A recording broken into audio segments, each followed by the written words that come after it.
This episode is brought to you by Google Gemini. With the Gemini app, you can talk live and have a real-time conversation with an AI assistant. It's great for all kinds of things, like if you want to practice for an upcoming interview, ask for advice on things to do in a new city, or brainstorm creative ideas. And by the way, this script was actually read by Gemini. Download the Gemini app for iOS and Android today. Must be 18 plus to use Gemini Live. When your gut feels off, your whole day can feel off. Activia probiotic yogurts and dailies are a quick, easy, and tasty way to up your gut health game every day. They're deliciously smooth and creamy and packed with billions of live and active probiotics. Your gut is where it all begins, so start with Activia. Enjoying Activia twice a day for 2 weeks as part of a balanced diet and healthy lifestyle can help reduce the frequency of minor digestive discomfort.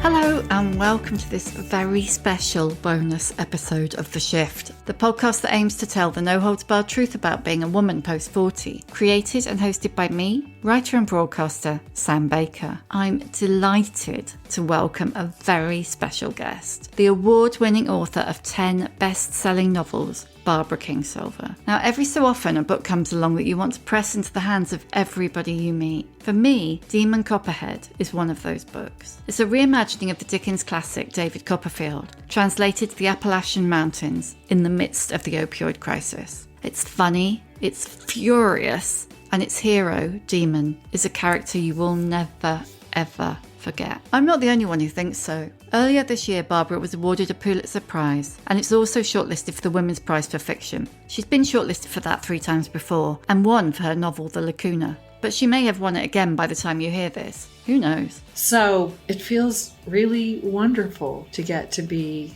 this age, this place, doing what I love so much, and connecting with people in a way that 11-year-old Barbara never imagined in her wildest dreams. Earlier this month, while she was on tour, Barbara foolishly let me into her Edinburgh hotel room to tell me how growing up weird, bookish and poor shaped her, and how she discovered she was a so-called hillbilly. We also discussed being an introvert in an extrovert world, finding love second time around, not winning the jackpot in the mothering department, and why life gets better with every decade that passes. As an aside, if you're a packing nerd, Barbara shares her killer packing tips.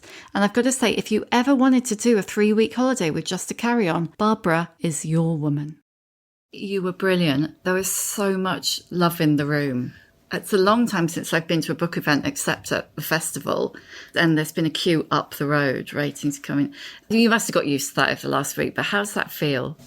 One doesn't get used to it. I mean, it's funny because my life is divided into such very different parts. My work life, for 98% of my working life, I'm alone, completely alone in a room with my thoughts, with the people, and the stories inside my head.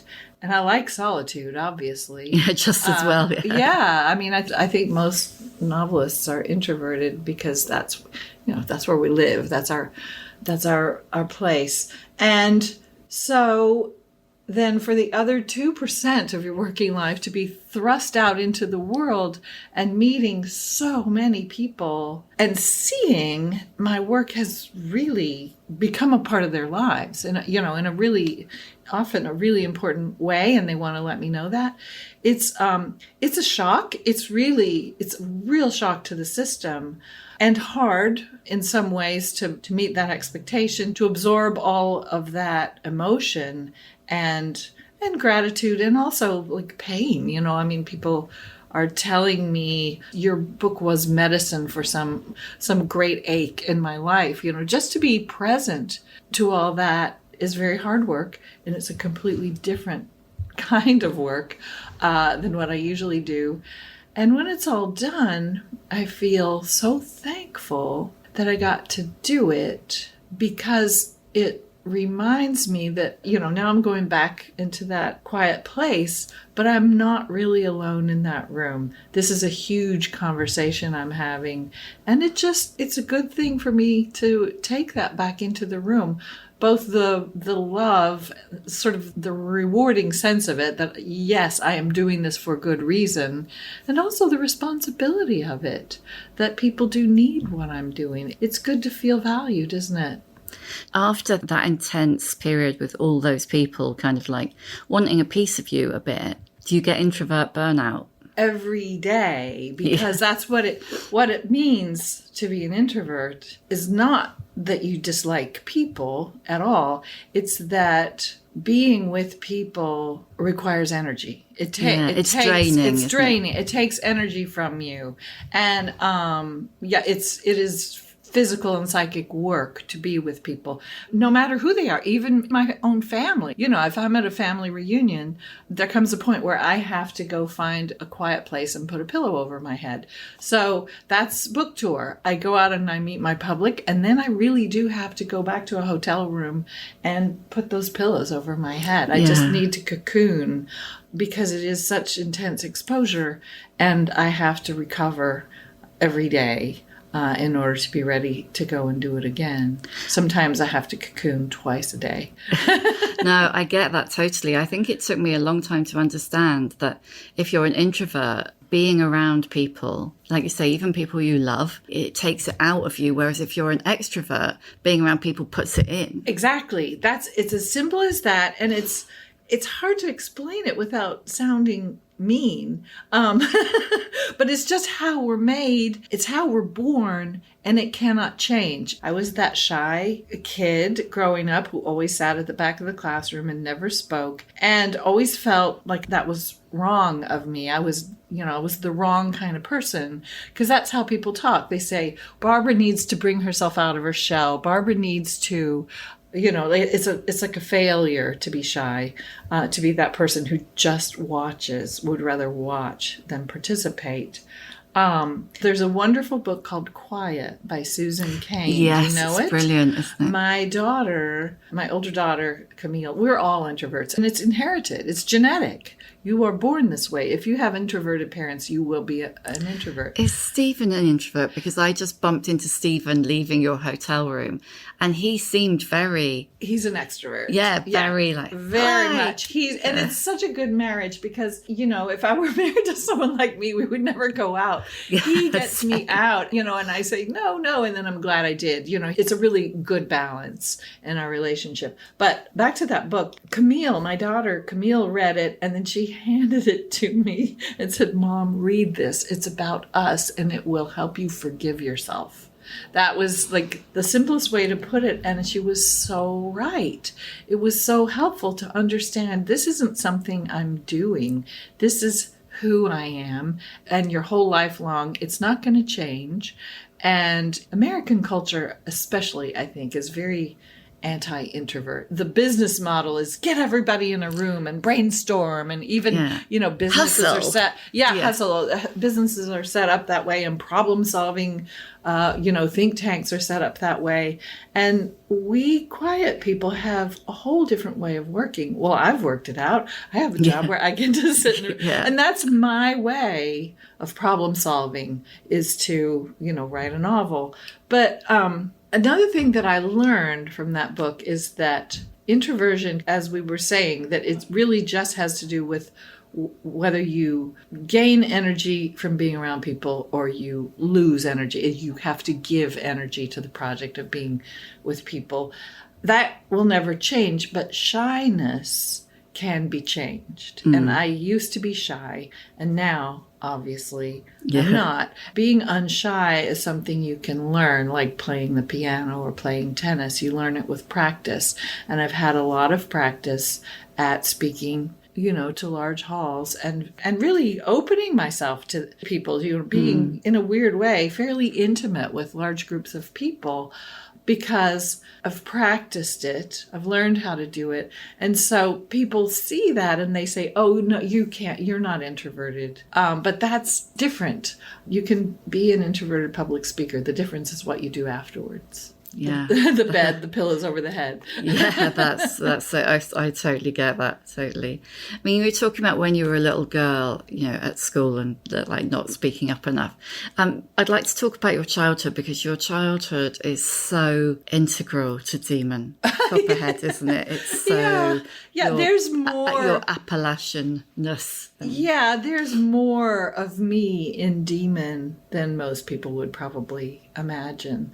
I could write that character because I have been bullied. I was a kid in school who didn't fit in, didn't have the right clothes. It was a peculiar situation. We only wore hand-me-downs. The town kids, it's a tiny town, 1,500 people in my town, but even at that, there was a class distinction between the town kids whose parents, owned the grocery store or the drugstore or whatever, and the rural kids who rode the bus and got to school with mud on our shoes. It was just a very clear class distinction, and there was no dating across that line. Really, seriously. Really? It was rare even for there to be friendships across those lines. So I was one of the country kids, and I was shy, and I was weird. I was bookish. I liked studying and learning stuff in a culture that really didn't value that, especially for boys, but even for girls. Being the teacher's pet, being the smart one, did not make you popular. I didn't fit in, so I did get bullied quite a lot. And was that other girls? Girls were the meanest. Yeah. Sheesh. Starting in 5th, 6th grade, just they made sure I knew what a mess I was. Yeah. Because I was that kid at school too. No friends, standing on the edge of the playground, How old's 5th or 6th grade? You're like 11. 11, 12. Yeah, that's when it really starts to happen. Just puberty is when girls start getting really socially adept at, letting each other know who's in and who's out. It's a primate thing. I mean, monkeys do it too. Yeah, it's part of our development. That's especially for females to just really learn a lot about social capital and kind of forming your alliances to give you power and advantage. Yeah.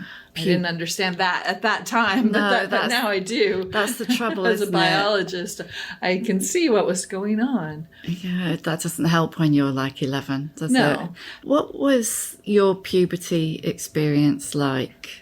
Scary, because I had a mother who didn't tell me anything at all. She just wouldn't talk about stuff like that. So I went to my brother for information. He was 2 years older, and bless his heart, I mean, he did his best, but he didn't know anything either. He was God love him. I'm still very close to my brother. My brother has been my lifelong best friend. And we survived together. We negotiated it. We lived out in the country. We didn't have playmates, we were a mile from any other family with kids our age. So we were each other's companion in playing in the woods, collecting pets. We would catch animals and figure out how to keep them in the house and read. We would just take on projects together. We just used the materials at hand. We had an Encyclopedia Britannica. That whole shelf of books was in the house. Who knows where it came from? It's crazy, isn't it? Yeah. At that kind of time, so many people had those. Yeah. Bought them on the doorstep or maybe picked them up. Where did they come from? Yeah, but who knows? But that was all of knowledge in one place. So we made a deal where we would read them all. I started at A and he started at Z, and we worked towards the middle. And we figured by the time we got to M and N, between us, we would know everything. Yeah. So that's the kind of stuff we did. We tried reading the Bible together. We were not a particularly churchy family, but it was a churchy culture and place, and we didn't really know much about the Bible. So we thought, we should read this. Yeah. And so we read it aloud to each other, and for little kids, I was probably 9 and he was 11. It's horrifying. horrifying. I mean, it's people, like men sleeping with their daughters or using them as, we figured this out, using them as bargaining tools and, a lot of slaying with jawbones of asses. It was horrifying. We thought, we're not getting the point of this. I think we're going to... Maybe you were. Maybe we were. Well, Old Testament is pretty fierce, and naturally that's where you're going to start. But we were also already little scientists. So, this whole thing of the whole world created in 7 days, that's baloney. We just didn't buy it. So... yeah, that was our attempt to become churched, and it failed badly. So you were a little scientist, but you were also really good at music, weren't you? Uh-huh. And now you are a global best-selling writer. So how did the little scientist make that journey? Well, how long you got, I suppose. Yeah. I still feel like I'm the same me I've always been. I'm just a lot less shy, but I'm interested in the same things. I just was always interested in everything. I suppose wanting to read the entire Encyclopedia Britannica at age 11 pretty much sums it up. Music was just because of culture. I come from a place where people make music, a place and time. It's not so true now. And that's sad. I think kids grow up now because they have such easy access to music that even, country kids get their music from their phones and they feel like you have to be a professional to do it. But Appalachian culture, it's a culture of makers. It's a really resourceful culture. So, women make quilts and they make food and they make clothes and people make their own music. And it was really common, for people to get together and play music. That was something that happened in my childhood. And I just played an instrument. We had a band at school and I played the clarinet and I played the piano. We had a piano at home and I begged to learn from a really early age. I just wanted to own that piano, own it, like with my hands. And so, I started taking piano lessons from Miss Edith, the lady in the town, the elderly lady in the town who taught me everything wrong. And, but at least I learned to read music and the basics. And then somehow there was a substitute. The deficits in the school system were vast. We just really had so few resources in the school. But there were several times when some substitute would come in from the city for like a week and they would always find me. One of them was math. She said, wow, you're in 7th grade and I think you're really smart, but your math is like 3rd grade level. Can I help here? And of course I was really embarrassed. And I said, well, sure. I wasn't different from anyone in the class, but somehow she picked me out and she gave me these texts and she gave me a little bit of special help and bam, I figured out algebra. And a similar thing happened with music. It was this music teacher who, I don't know how, just singled me out and said, come upstairs. Up in the attic of this old creaky school, there was a piano. And she said, play some things for me. And then she said, I'll never forget this. She said, you are almost ruined beyond repair, but I think I can fix you. I can save you. And oh, wow. And I felt so shamed, but also so excited. I was like, okay, save me. Somebody's coming to fix me. I mean, technically, I was doing everything wrong. That was 7th grade. And so she started coming for a period of time that she had, giving me lessons.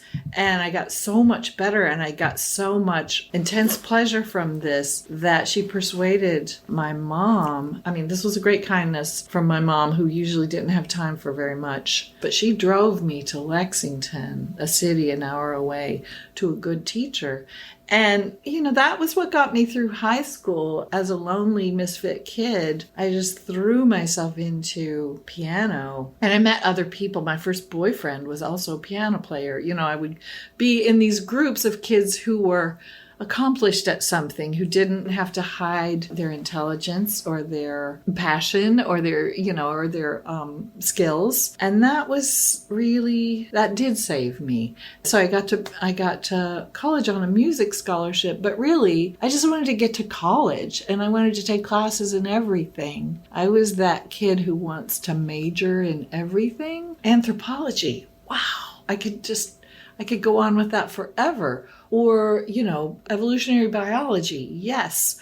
I loved my literature classes. Maybe I got to take 2, but pretty early on I switched over from music, which was not going to be a practical major, to the practical major of biology, because I figured I'm going to have a job when this is all done. It's not going to be concert pianist. It absolutely is not. No, I knew that. And I through all this, I loved reading and writing so much, but the writing was very private. I just wrote poems and stories that I didn't show to anybody.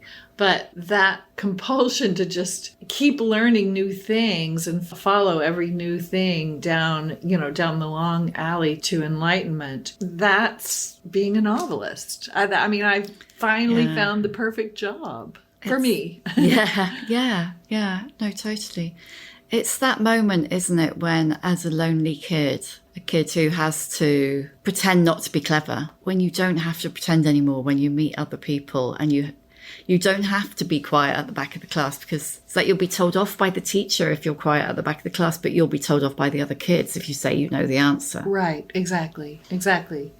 Yeah, that pretty much sums up my entire school experience. It was miserable, actually. I was, now looking back, I was a very unhappy kid and, probably depressed. But, nobody had time to notice stuff like that. But the remedy for me was reading. I just would disappear into books because that gave me access to other lives. When you got to college in Indiana on a scholarship, did you feel like I've arrived, I found my people, or did you meet a whole new type of adversity? Yes and yes.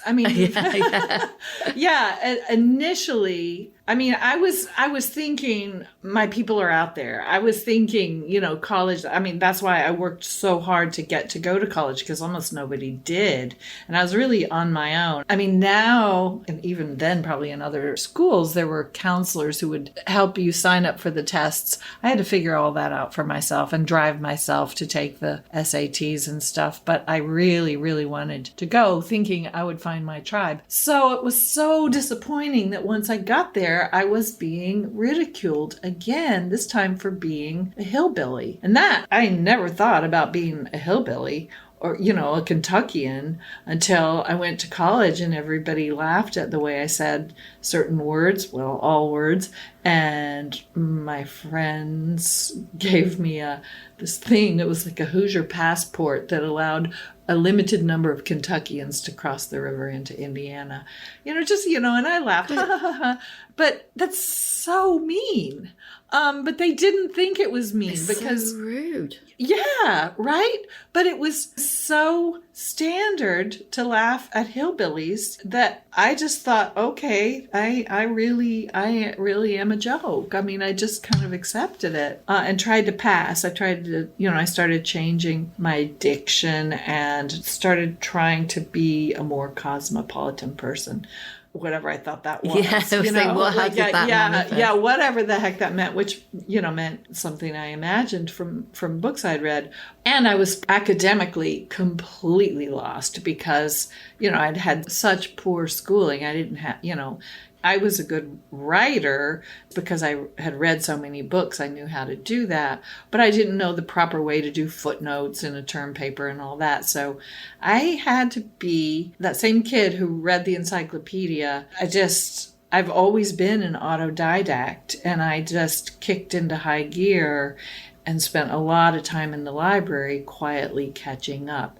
And the main thing I learned in college was how to teach myself whatever it is I'm missing. And that too is the skill of a novelist.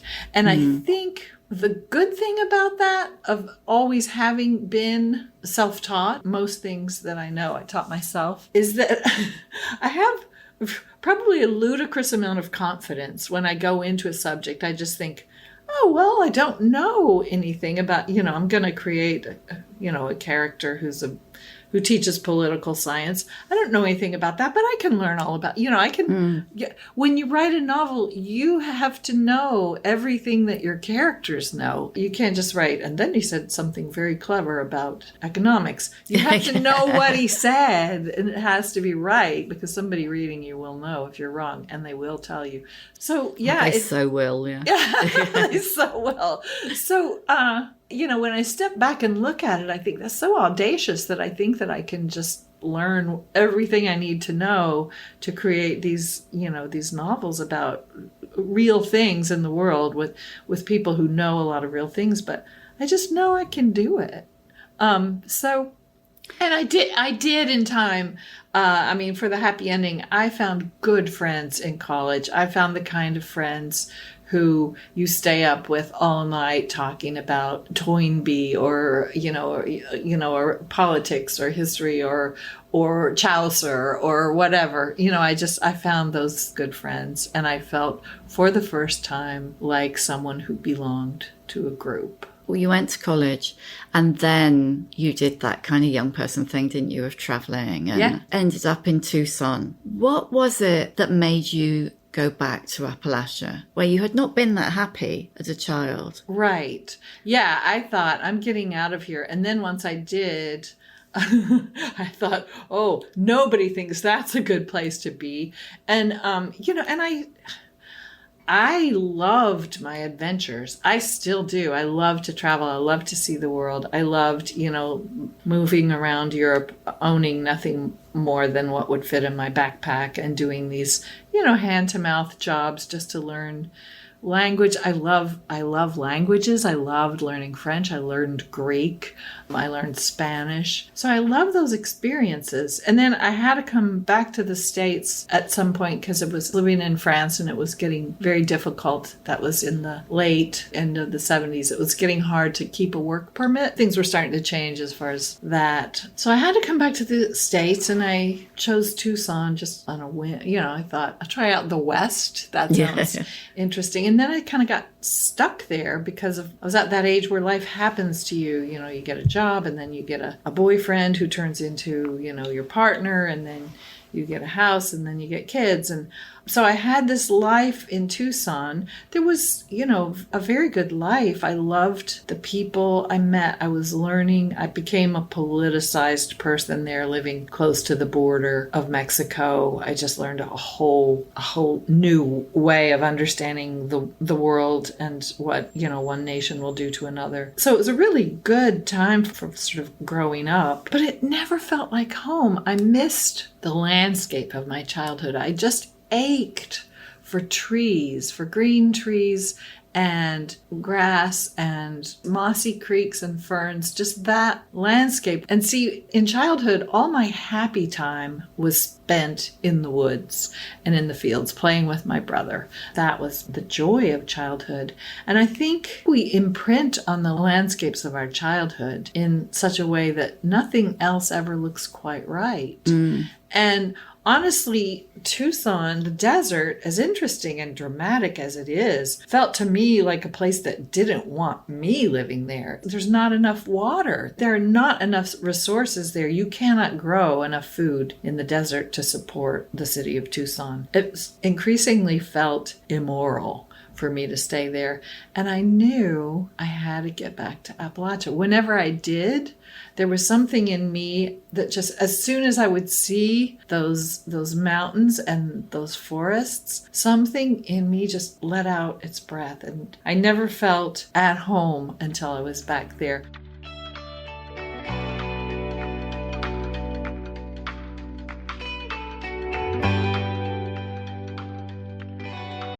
This episode is brought to you by AWS. Amazon Q Business is the new generative AI assistant from AWS. Many tasks can make business slow, like wading through mud. Help! Luckily, there's a faster, easier, less messy choice. Amazon Q can securely understand your business data to help you streamline tasks, like summarizing quarterly results or doing complex analyses in no time. Q got this. Learn what Amazon Q Business can do for you at aws.com/learn more. I couldn't go back to the little town where I was so unhappy, and I would not raise my children there. But just by coincidence, I don't know, some strange twist of fate, I got this Lila Wallace Fellowship, and they sent me to a little college in Appalachia, Emory and Henry College, where I was meant to spend 2 weeks as a visiting writer. I talked to all different classes, and one of them was a class taught by Professor Stephen Hopp. And we just fell for each other in a completely platonic way, I guess, because, we had a very short amount of time. I didn't know if he was married. He didn't know, we didn't know anything about each other's personal lives, but we just loved talking about, we had so many interests in common: music, nature, biology, everything. And so we just started this conversation that didn't end.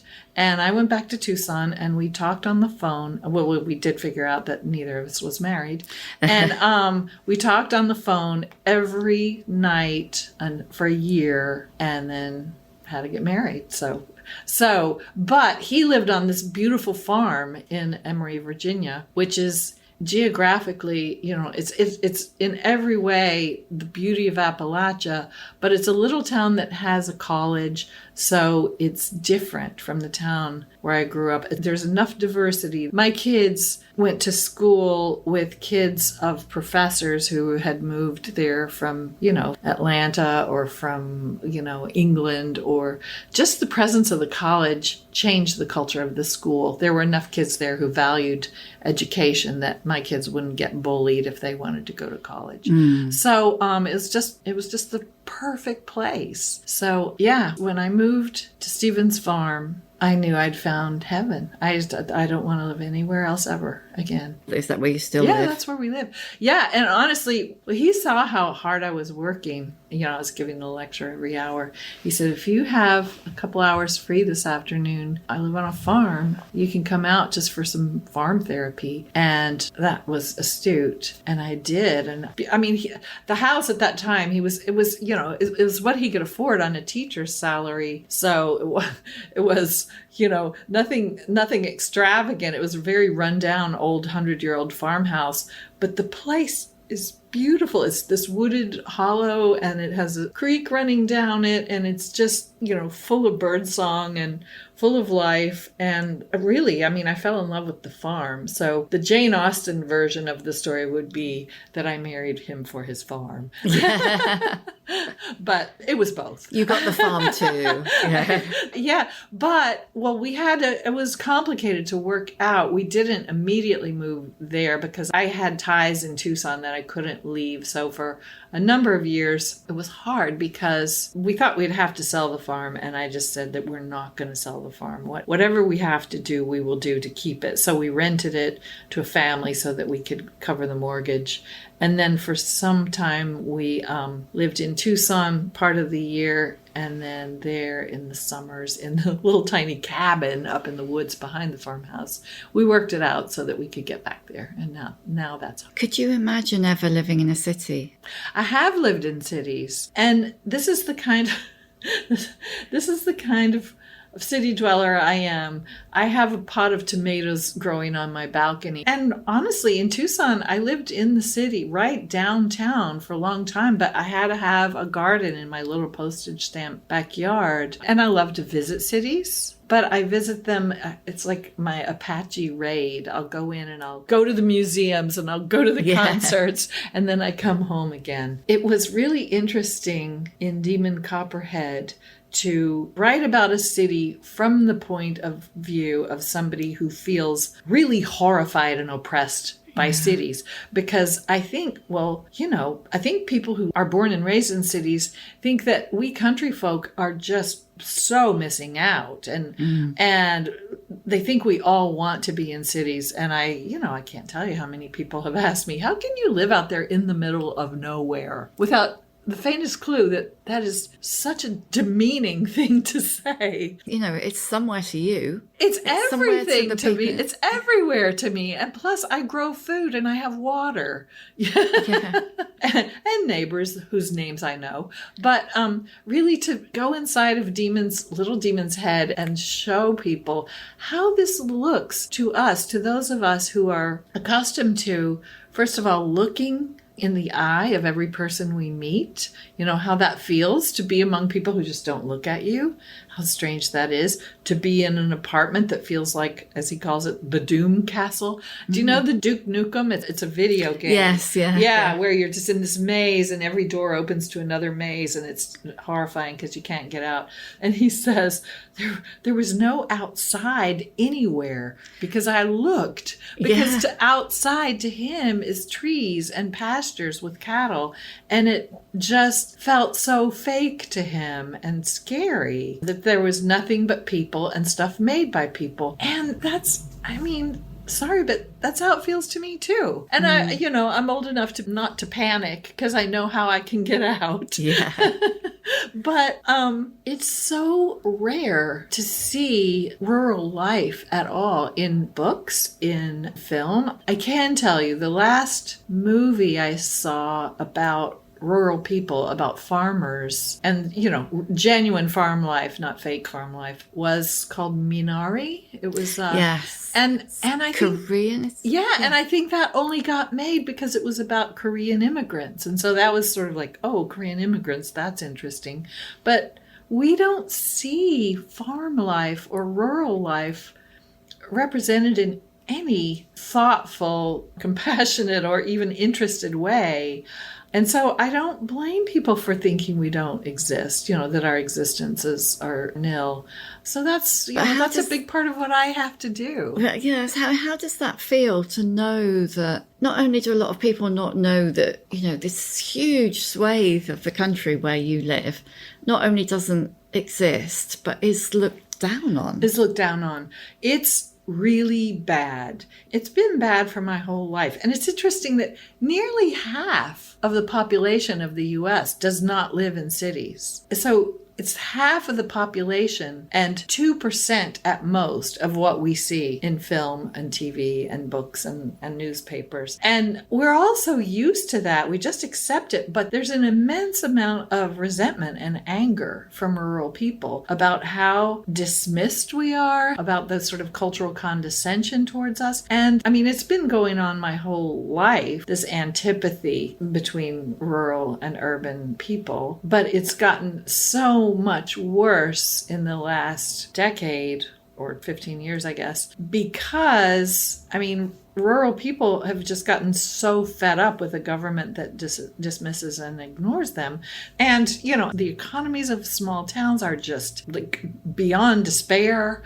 Opportunities are so limited. The only money going into farming is going to the giant industrial farms, not to people, not to family farms. And so people are so fed up with a government that does nothing for them. They vote for the guy who says, I'm on your side, I'm going to blow it all up. And I understand that. I didn't vote for him, but I understand why my neighbors did.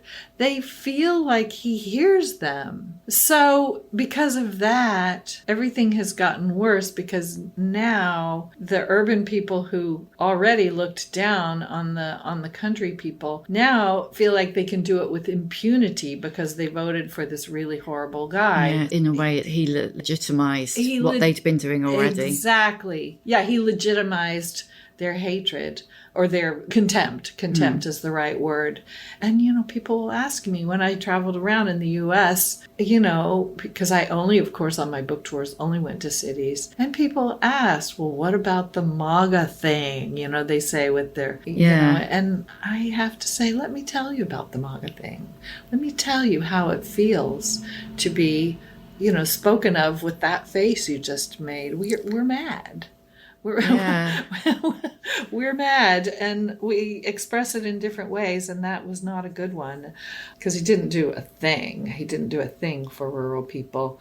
He only cares about himself, doesn't he? Yeah. And he doesn't represent our values. And there's also this thing of, probably much like here, the people who voted for Brexit, even though it caused a lot of things to fall down around your ears, you don't want to say, oh, I messed up. So you'd rather say, oh, it's the French people who made it. It's really hard to own a mistake on that level. But some people are owning the mistake of Trump. He's not going to get elected again. Oh, fingers crossed.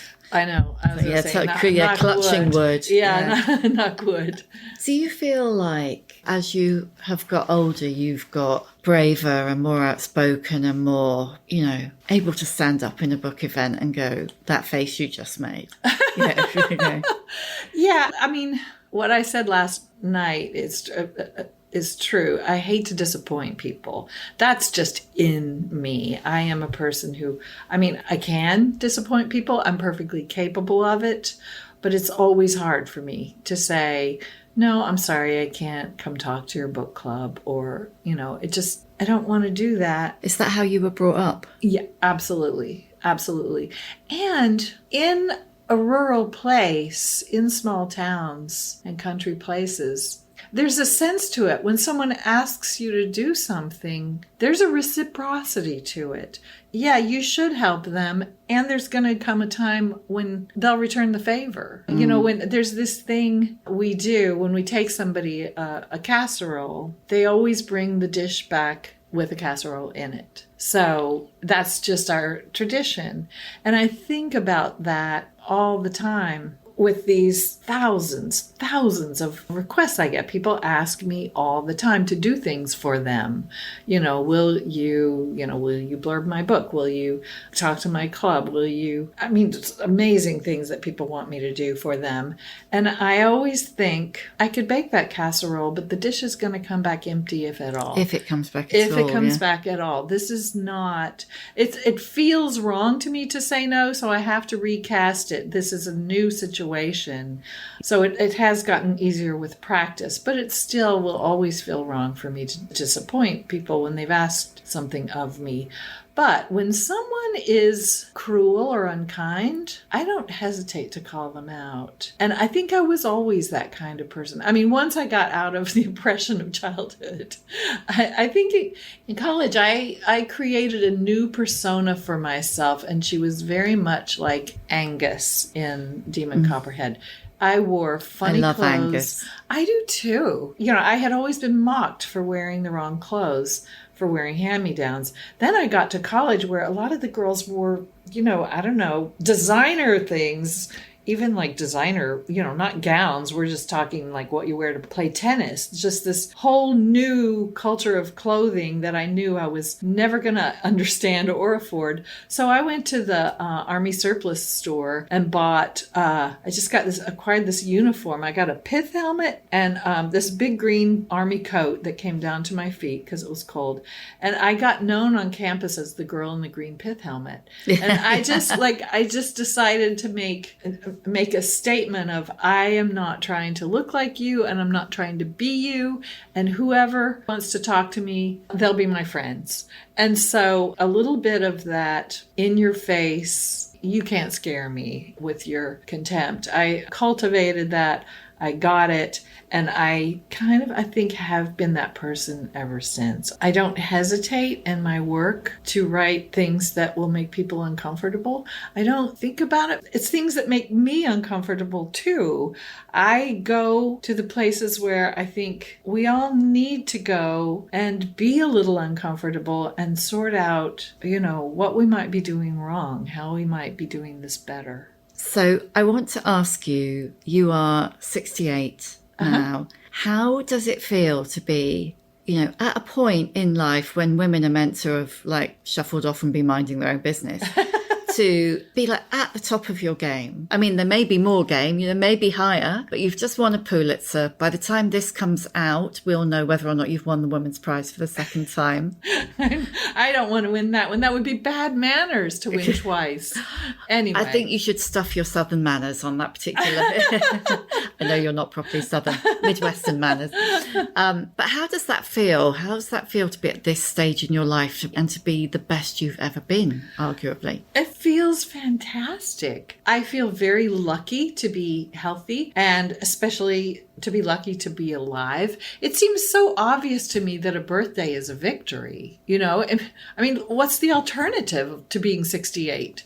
It's being dead. So how great is this that I get another year to do what I love? And the great advantage that writers have over, let's say, athletes, fashion models, actors even, is that we trade in wisdom. We're not, thank God, selling our bodies or our strength or our, the elasticity of our skin. We're selling wisdom. And that only comes with age. It's exactly like scar tissue. You accrue it through your mistakes and your your bad falls and the way that they heal. So it feels really wonderful to get to be this age, this place, doing what I love so much and connecting with people in a way that 11-year-old Barbara never imagined in her wildest dreams. Oh, it'd be amazing to be able to kind of time machine. Oh, just to tell her, hang in there. It's going to get so much better. It's going to get so amazing. So amazing. Can I just quickly ask you the questions that I always ask at the end? Sure. What's your emotional age? I think it's 68. I think it is too. You're in a good place, aren't you? Yeah, and it took this long to get here. Could you give us a book recommendation? So it could be a book that you've loved your whole life, or it could just be something great that you've read recently. A book that was unusual for me to read and that I loved and I think everybody should read is The Ministry for the Future by Kim Stanley Robinson. Do you know his work? Do you know the book? I do, because my husband writes SF. Okay. But if you don't like SF, you will not have considered it. Not have considered it. And I'm not a science fiction reader, generally speaking. I love Ursula Le Guin. There are certainly, but generally speaking, I like literature that's literary and that's anchored in real things. And this book really is. And it's about climate change. It's set in the nearish future. I really recommend it. It's the first book I've read in years about climate change that left me feeling hopeful. Oh. Yeah, that's why you should read it. Yeah. Wow, I'm going to hunt it down. Okay. What advice would you give younger women? Please worry less about what other people think of you. They probably aren't thinking of you nearly as much as you are. Let it go. How old were you, do you think, when you learned that yourself? I've learned it a little better in a different way with each decade of life. And for exactly that reason, each decade of life has gotten better. Brilliant. Is there an older woman who's inspired you or who inspires you now? There are several. I didn't win the jackpot in the mothering department, but two women came into my life as mothers and meant everything to me. One was my literary agent, Frances Golden, whom I found right in the beginning. It was to her that I sent my first manuscript. I sent it because her entry, in the literary marketplace describing her agency was, "We do not represent any work that is sexist, racist, ageist, homophobic, or gratuitously violent.